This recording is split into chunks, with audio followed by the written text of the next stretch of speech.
Hi friends, అందరికీ నమస్కారం. అంజలి కథలకి స్వాగతం. ఈరోజు చందమామ కథ పేరు అనుకున్నదొకటి. రచయిత మాచిరాజు కామేశ్వరరావు గారు. అనంతయ్య చాలాసేపు తలుపు బాదాక అతడి భార్య అరుంధతి ఆవలిస్తూ వచ్చి తలుపు తెరిచి అరుగు మీద నుంచి ఆకాశం కేసి తొంగి చూస్తూ, ఇంత అర్ధరాత్రి వచ్చావేమిటి అన్నది. ఆ ఉదయమే అనంతయ్య పని మీద పొరుగురు వెళుతూ మర్నాటికి గాని రానని భార్యకు చెప్పాడు. పని త్వరగా తెమిలిపోయింది. సాయంత్రమే బాడుగు బండిలో బయలుదేరాను. సగం దారిలో బండి బురదలో దిగబడిపోయింది. అక్కడి నుంచి నడిచి వచ్చేసరికి ఈ వేళయింది అంటూ అనంతయ్య విసుగ్గా లోపలికి వచ్చాడు. అతడు కాళ్ళు కడుక్కుంటూ ఉంటే అరుంధతి, సాయంత్రం కనకయ్య పెళ్ళాం పెద్ద రచ్చ చేసేసింది. మన పిల్లి వాళ్ళింట్లో పాలు తాగేసిందట. నువ్వు వచ్చాక కనకయ్యను పంపించి నీ బుర్ర బద్దలు కొట్టిస్తుందట అన్నది. అనంతయ్య ఇంటి వెనక వైపు కనకయ్య కుటుంబం ఉంటున్నది. ఈ కుటుంబాల మధ్య పచ్చగడ్డి వేస్తే బగ్గుమంటుంది. కనకయ్య కోతలకేం గాని ముందు నాకు వడ్డన చెయ్యి అన్నాడు అనంతయ్య. అరుంధతి నాలుక కరుచుకున్నది. వండిన వంట ఆమె మెతుకు మిగల్చకుండా తినేసింది. సమయానికి ఇంట్లో కూరలు కూడా ఏమీ లేవు. ఆమె ఈ సంగతి భర్తకు చెప్పి, నువ్వు రాత్రికి తిరిగి వస్తానని అనుకోలేదు, ఇప్పుడేం చేయటం అన్నది. ఆ మాటలు విని అనంతయ్య అగ్గి మీద గుగ్గిలం అయిపోయాడు. చాలా దూరం నుంచి నడిచి రావటంతో అతడికి ఆకలి కరకరమంటున్నది. సోలుడి బియ్యం చప్పున వార్చి తగలేస్తే పోలా, ఏ ఊరగాయతోనో తినేస్తాను అన్నాడు అనంతయ్య చిరాకు పడుతూ. అరుంధతి తటపటాయిస్తూనే, చిన్న జాడీలోకి తీసిన ఊరగాయ అయిపోయింది. పెద్ద ఊరగాయ జాడి అటక మీద ఉన్నది. దించాలంటే ఈ చీకట్లో తేళ్ళు జెర్రులు. పెరట్లో తోటకూర ఉంది, కోసుకురా, ఈ లోపల నేను అన్నం వండుతాను అన్నది. విధిలేక అనంతయ్య విసుక్కుంటూ పెరట్లోకి వచ్చాడు. అక్కడ అంతా చీకటిమయం. అతను అలవాటుగా తోటకూర మడి దగ్గరికి వెళ్ళాడు. మడిలో అతని కాలి కింద ఏదో మెత్తగా నలిగింది. అనంతయ్య ఉలిక్కిపడి పరీక్షగా చూస్తే అది పిల్లి పిల్ల. 4 రోజుల క్రితమే అనంతయ్య వాళ్ళ పిల్లి 4 కూనల్ని పెట్టింది. అందులో తెల్లపిల్ల అతని కాలి కింద పడిందన్నమాట. అనంతయ్య దాన్ని కదిపి చూసి చచ్చిపోయినట్లు తెలుసుకున్నాడు. అతనికి ప్రాణం కడబట్టినంత పనైంది. పిల్లిని చంపిన పాపం పట్టి పీడిస్తుంది. పాప పరిహారం కోసం చేయవలసిన తంతుతో ఇల్లు గుల్లైపోతుంది. అరుంధతికి ఇలాంటి వాటిల్లో పట్టింపులు జాస్తి. గుట్టు చప్పుడు కాకుండా మడిలోనే దాన్ని పాతిపెట్టి గట్టిగా చంపలు వేసుకుంటే కొంతవరకు పాప పరిహారం అయిపోతుందనుకున్నాడు అనంతయ్య. అరుంధతి వంటగదిలో ఉన్నది. అనంతయ్య చప్పుడు కాకుండా తోటకూర మడిలో గుణపంతో గొయ్యి తవ్వి పిల్లి కూనను పాతిపెట్టి తోటకూర కోసుకుని ఇంట్లోకి వెళ్ళిపోయాడు. తోటకూర కొయ్యటానికి నీకు ఇంతసేపు పట్టిందే, నేను మాత్రం వంట చిటికలో చేసేయాలి అని భర్తను సాధిస్తూ తోటకూర పులుసు కాచింది అరుంధతి. అయితే ఆ రాత్రి వేళ పెరట్లో ఏదో శబ్దమైతే చూడవచ్చిన కనకయ్య భార్య చీకట్లో అనంతయ్య తోటకూర మడిలో తవ్వుతూ ఉండటం చూసి ఆశ్చర్యపోయి ఈ వార్త చెప్పేటందుకు గదిలోకి వెళ్ళి భర్తను గట్టిగా తట్టి లేపింది. అర్ధరాత్రి ఏం కొంప మురిగిందని నిద్ర లేపావు అంటూ కనకయ్య కళ్ళు తెరిచి ఒళ్ళు విరుచుకోసాగాడు. లేలే, మన కొంప నిండబోతుంది.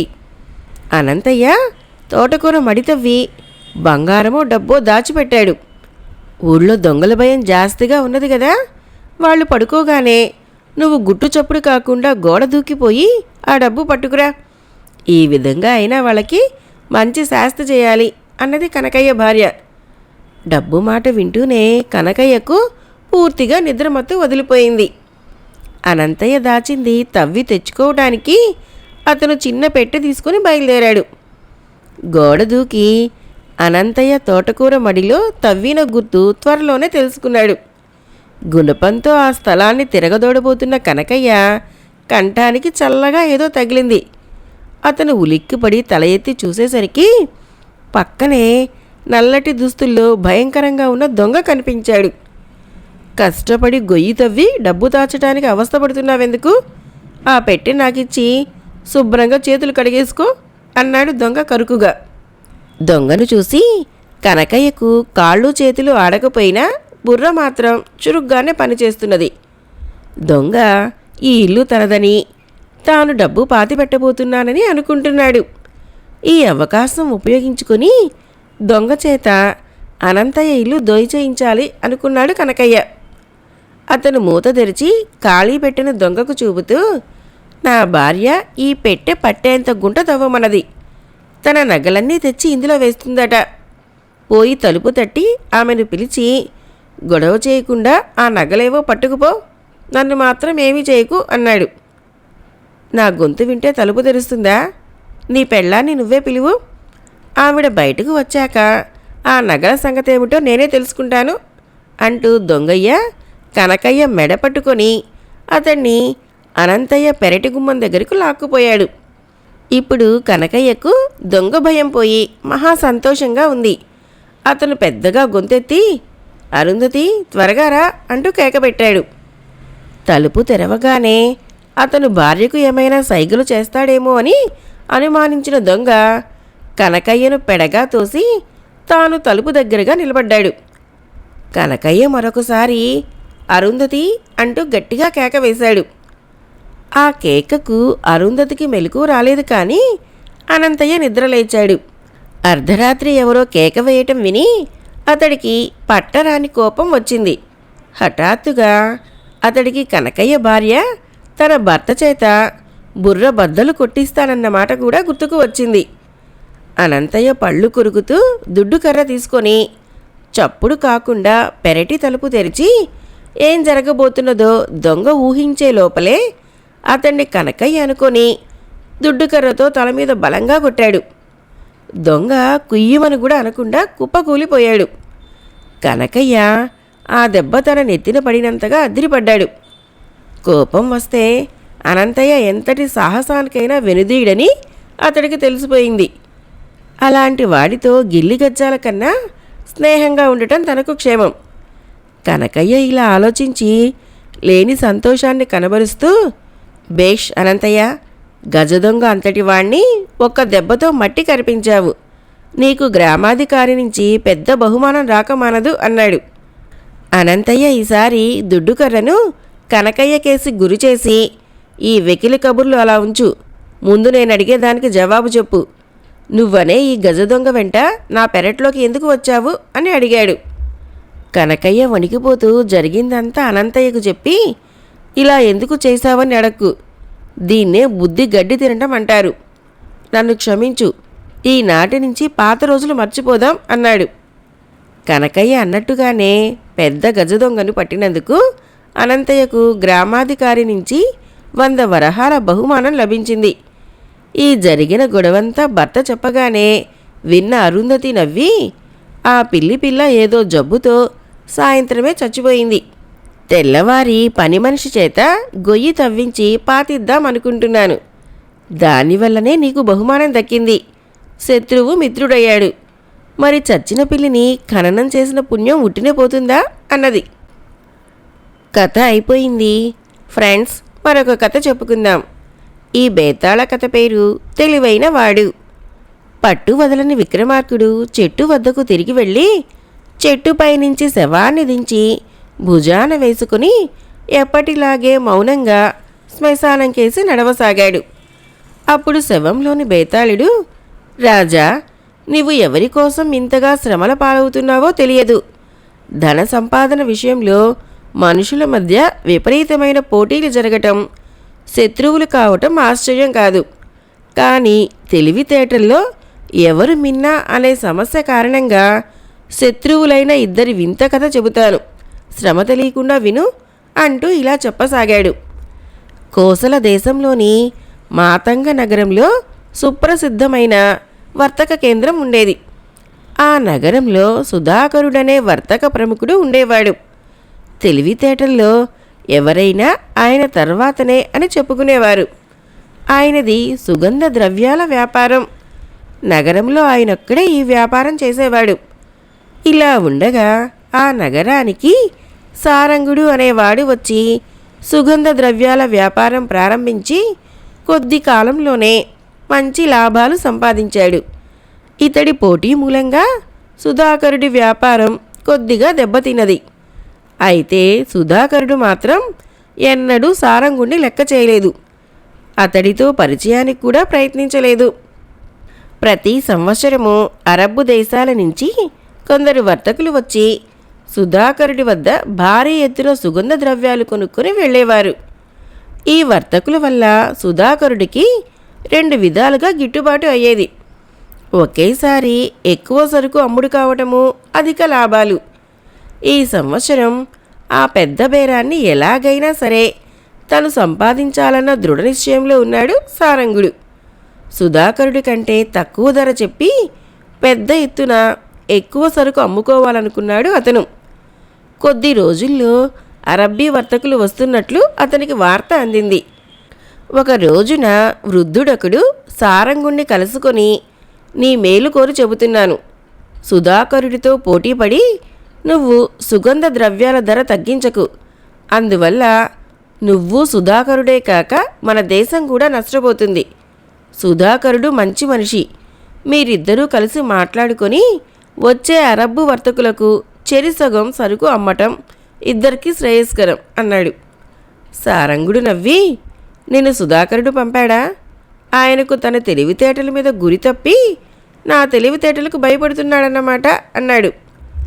ఆ జవాబుకు వృద్ధుడు శాంతంగా, వెర్రివాడా, తెలివితేటల్లో సుధాకరుడికి సాటి వచ్చేవాళ్ళెవరూ లేరు. ఒకవేళ నీ మూలంగా అరబ్బీ వర్తకుల బేరం ఆయనకు దక్కలేదనుకో, అప్పుడు కూడా జనం నీ తెలివితేటలకు మెచ్చుకోరు. సుధాకరుడు తనకు తానే నిన్ను మెచ్చుకుంటే తప్ప ఈ నగరంలోని వారెవ్వరూ నీ తెలివితేటలను గుర్తించరు అన్నాడు. సుధాకరుడికి ఆ నగరంలో ఉన్న పేరు ప్రఖ్యాతులను గురించి సారంగుడికి తెలుసు. సుధాకరుడికి ఆ నగరంలో ఉన్న పేరు ప్రఖ్యాతుల్ని గురించి సారంగుడికి తెలుసు. సారంగుడికి కూడా తాను చాలా తెలివైన వాడిననే గట్టి నమ్మకం. సుధాకరుడి కంటే గొప్పవాడిని అనిపించుకోవడం కోసమే అతడు సుగంధ ద్రవ్యాల వ్యాపారం ప్రారంభించాడు. ఏం చేస్తే నన్ను ఆ సుధాకరుడు తెలివైన వాడని ఒప్పుకుంటాడు అని అడిగాడు సారంగుడు వృద్ధుణ్ణి. ఎంత తెలివిగలవాడైనా సుధాకరుడికి చేతకాని పనులు కూడా ఉన్నాయి. అవి చేసిన వాడిని ఆయన మెచ్చుకోగలడు అంటారు. నువ్వు ఒకసారి ఆయన్ని కలుసుకొని మాట్లాడరాదా అన్నాడు ఆ వృద్ధుడు. కుతూహలం కొద్దీ సారంగుడు సుధాకరుణ్ణి కలుసుకొని, తెలివితేటల్లో మీరెక్కువో నేనెక్కువో తెలుసుకోవాలనుకుంటున్నాను. మీరు చేయలేని పనేదైనా ఉంటే చెప్పండి, నేను చేస్తాను అన్నాడు. సుధాకరుడు సారంగుణ్ణి ఆప్యాయంగా ఆదరించి, నేను చేయలేని పనులు చాలా ఉన్నాయి. వాటిలో కొన్ని నువ్వు చేయగలవు. అయితే నేను నువ్వు కూడా చేయలేని పని ఒకటుంది. అది స్రవంతి నగరంలోని ముత్యగుప్తుడి ఇంటి నుంచి పచ్చలహారం తీసుకురావటం అన్నాడు. తీసుకురావటం అంటే ఎలా? కొని తేవచ్చా లేక దొంగతనం చేయాలా అని అడిగాడు సారంగుడు. ఎలాగైనా నాకు అభ్యంతరం లేదు అన్నాడు సుధాకరుడు. ఆ పచ్చలహారం తెస్తానని బయలుదేరాడు సారంగుడు. 2 రోజుల ప్రయాణం తరువాత అతడు స్రవంతి నగరం చేరాడు. అక్కడ ప్రముఖ వర్తకుల్ని ఎందరిని అడిగినా వాళ్ళు ముత్యగుప్తుడి ఆచూకీ చెప్పలేకపోయారు. చివరకు ఒక వర్తకుడు సారంగుడు సుధాకరుడు పంపగా వచ్చాడని తెలుసుకొని, ముత్యగుప్తుడనే ఒక మనిషి శివాలయం పక్క ఇంటిలో ఉంటున్నాడు. అతడు సుధాకరుడికి దూరపు బంధువు అనుకుంటాను అన్నాడు. సారంగుడు ముత్యగుప్తుడి ఇంటికి వెళ్ళి నిరాశ చెందాడు. ఆ ఇంట దారిద్ర్యం విలయతాండవం చేస్తున్నది. అటువంటి చోట పచ్చలహారం ఎలా దొరుకుతుంది? నాకు అయిన వాళ్ళంతా ఉన్నవాళ్లే, కానీ నేను విరాగిని. అక్కడ ఇక్కడ భోజనం చేసి పడుకునేటందుకు ఇంటికి వస్తూ ఉంటాను అన్నాడు ముత్యగుప్తుడు. సారంగుడు ఆయన్ని పచ్చలహారం గురించి అడిగాడు. ఈ ఇంట్లో నీకు ఏది కావాలన్నా తీసుకుపో, నాకు అభ్యంతరం లేదు అన్నాడు ముత్యగుప్తుడు. సారంగుడు నగరంలో 2 రోజులు గడిపి ముత్యగుప్తుడి వద్ద పచ్చలహారం లేదని, అతడు దాన్ని ఎక్కడా దాచలేదని రూఢీ చేసుకున్నాడు. అతడు చిరాకు పడుతూ తిరుగు ప్రయాణమై 2 రోజుల్లో మాతంగ నగరం చేరుకుని సుధాకరుడి దగ్గరికి పోయి, మీరు నాకు అబద్ధం చెప్పారు. ముత్యగుప్తుడు కటిక దరిద్రుడు. అతని దగ్గర పచ్చలహారం కాదు కదా, రుద్రాక్షమాల కూడా లేదు. లేని వస్తువును నేనెలా తెచ్చేది అన్నాడు. నేను అబద్ధం ఆడలేదు. ముత్యగుప్తుడి ఇంటి నుంచి పచ్చలహారం తీసుకురమ్మన్నాను, కానీ అతడికి పచ్చలహారం ఉన్నదని నేను చెప్పలేదు కదా అన్నాడు సుధాకరుడు. లేని వస్తువును తీసుకురావటం ఎంత తెలివైన వారికి సాధ్యపడదని మీకు తెలీదా అన్నాడు సారంగుడు. తెలుసు, కానీ నాకు సాధ్యపడని పని చేయాలని నువ్వు కుతూహలపడుతూ ఉంటే చెప్పాను అంతే అన్నాడు సుధాకరుడు. మీ చమత్కారంతో ఎంతో విలువైన నా కాలాన్ని వృధా చేశారు అనవసరంగా అన్నాడు సారంగుడు. నీ కాలం వృధా చేసిన మాట మాత్రం నిజమే, కానీ అనవసరం అని మాత్రం అనకు. నువ్విక్కడ లేని సమయంలో అరబ్బీ వర్తకులతో నా వ్యాపారం పూర్తయింది కదా అన్నాడు సుధాకరుడు. సారంగుడు 2 చేతులతో తల పట్టుకొని, మీ తెలివితేటలు అమోఘం, నేను చిత్తుగా ఓడిపోయాను అన్నాడు. తెలివితేటల సంగతి ఎలా ఉన్నా కావాలనుకుంటే నేను చేయలేని పని నువ్వు ఇప్పుడే చేయగలవు అన్నాడు సుధాకరుడు నవ్వుతూ. ఏమిటది అన్నాడు సారంగుడు ఆశ్చర్యపోతూ. నా కూతుర్ని పెళ్లి చేసుకోవటం అన్నాడు సుధాకరుడు. ఈ మాటలకు సారంగుడు మరింతగా ఆశ్చర్యపోయాడు. బేతాళుడు ఈ కథ చెప్పి, రాజా, సుధాకరుడు అన్నట్లు నిజంగానే సారంగుడు ఆయన కన్నా తెలివైన వాడైతే పచ్చలహారం పేరుతో సుధాకరుడు పన్నిన వలలో ఎందుకు పడ్డాడు? దాన్ని ముందుగానే ఎందుకు గ్రహించలేకపోయాడు? అటువంటి వాణ్ణి అల్లుడుగా చేసుకోచూడటం తెలివి తక్కువతనం అనిపించుకోదా? ఈ సందేహానికి సమాధానం తెలుసు కూడా చెప్పలేకపోయావో నీ తల పగిలిపోతుంది అన్నాడు. దానికి విక్రమార్కుడు, సుధాకరుడు సారంగుణ్ణి తన అల్లుడుగా చేసుకోదలచడంలో చాలా వివేకం కనబరిచాడన్న దాంట్లో సందేహం లేదు. తెలివితేటల్లో సారంగుడు తనకేమీ తీసిపోడని గ్రహించడం వలనే సుధాకరుడు పచ్చలహారం మిషతో అతన్ని నగరం వదిలేలా చేశాడు. అటువంటి యువకుడు తన అల్లుడైతే వ్యాపారాన్ని మరింత సమర్థవంతంగా నడుపుతూ తన తదనంతరం కూడా అది తన కుటుంబీకులకే స్థిరపడేలా చేయగలడని సుధాకరుడి నమ్మకం. ఇక సారంగుడిలో ఉన్న ముఖ్యమైన లోపం మాట. ఎవరైనా సరే తన తెలివితేటల్ని తన బతుకు తెరువుకు ఉపయోగించుకున్నంత కాలము నష్టం లేదు, కానీ ఎదుటివాడికన్నా అధికుణ్ణనిపించుకోవాలన్న ఆశ పుట్టినప్పుడే మనిషి తెలివితేటలు నశించి తప్పటడుగు వేస్తాడు. తెలివైన వాడెప్పుడు కార్యసాధనకే తప్ప ఇతరులపై ఆధిక్యత కోసం ప్రయత్నించకూడదు. సారంగుడు ఇలాంటి పొరపాటు చేయడం వల్లనే సుధాకరుడి చేతిలో ఓడిపోయాడు అన్నాడు. రాజుకు ఈ విధంగా మౌనభంగం కలగగానే బేతాళుడు శవంతో సహా మాయమై తిరిగి చెట్టెక్కాడు. కథ అయిపోయింది. ఫ్రెండ్స్, నా కథలు నచ్చినట్లయితే మన ఛానల్ని తప్పకుండా సబ్స్క్రైబ్ చేయండి, లైక్ చేయండి, షేర్ చేయండి, మంచి కామెంట్ చేయండి. Thank you.